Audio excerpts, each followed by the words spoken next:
Тарел Улукбекович, бул Дорпер боюнча азыр кандай маалымат барбы, жокпу? Ким иштеп атат?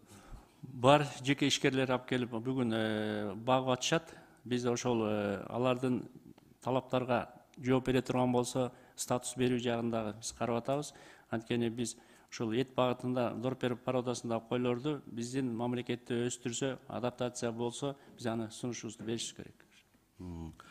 Азыр Коргонбай Улуу Жусупбек айтканда ушул тери боюнча жакында мага ушул Кытайдан инвесторлор келген. Азыр алар баарын жерден барып көрүп койгон.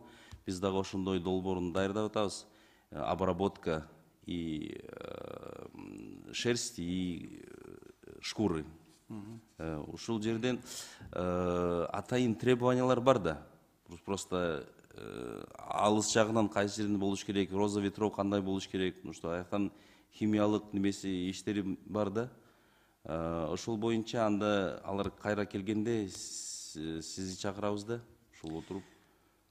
Переработка боюнча биз иш алып барбайбыз. Бирок Айыл чарба министрлиги ошол жалпы ал иш боюнча биз да кызыктарбыз. Сиз айтканыңыз боюнча биз катышып, биз өзүбүздүн сунуштарыбызды айта алабыз. Карим Илимзарович, даярбыз чогуу иштешкенге, бизди чакырсаңыз ошондо чогуу иштешебиз.